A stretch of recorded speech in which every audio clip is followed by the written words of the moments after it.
of the road, a 47-year political experiment that the British, frankly, have never been very happy with.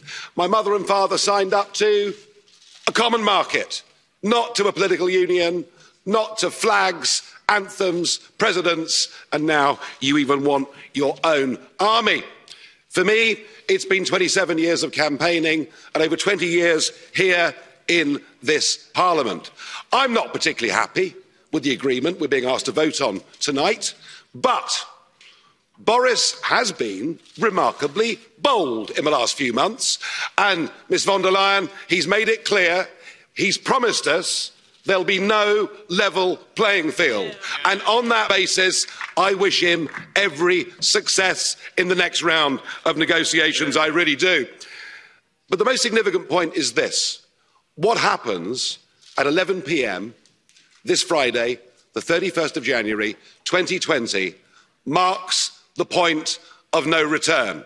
Once we've left, we are never coming back, and the rest, frankly, is detail. We're going, we will be gone. And that should be the summit of my own political ambitions. I walked in here, as I've said before, you all thought it was terribly funny. You stopped laughing in 2016. But my view has changed of Europe since I joined. In 2005, I saw the constitution that had been drafted by Giscard and others. I saw it rejected by the French in a referendum. I saw it rejected by the Dutch in a referendum.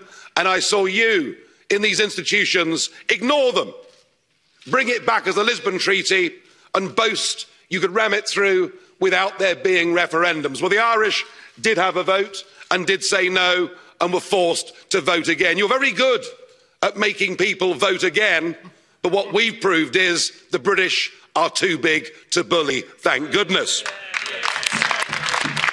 So I became an outright opponent of the entire European project. I want Brexit to start a debate across the rest of Europe. What do we want from Europe? If we want trade, friendship, cooperation, reciprocity, we don't need a European Commission. We don't need a European Court. We don't need these institutions and all of this power. And I can promise you, both in UKIP and indeed in the Brexit Party, we love Europe.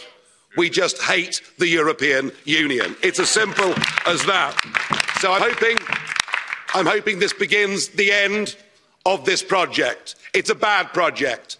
It isn't just undemocratic, it's anti-democratic, and it puts in that front row. It gives people power without accountability. People who cannot be held to account by the electorate. And that is an unacceptable structure. Indeed, there's an historic battle going on now across the West, in Europe, America, and elsewhere. It is globalism against populism. And you may loathe populism, but I tell you a funny thing, it's becoming very popular. And it has great benefits. No more financial contributions, no more European Court of Justice, no more common fisheries policy, no more being talked down to, no more being bullied, no more Guy Verhofstadt. I mean, what's not to like? I know you're going to miss us. I know you want to ban our national flags, but we're going to wave you goodbye. And we'll look forward in the future to working with you as sovereign. If you disobey the rules, you get cut off. Could we please remove the flags? Mr Farage, could we remove the flags, please? That's it, it's all over. Finished.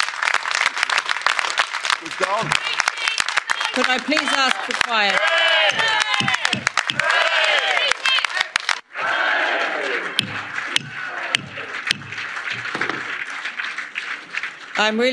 Please sit down, resume your seats, put your flags away, you're leaving, and take them with you if you are leaving now. And goodbye. Can I just say, if I may say, just in a slight reference, the word hate was used in the last contribution.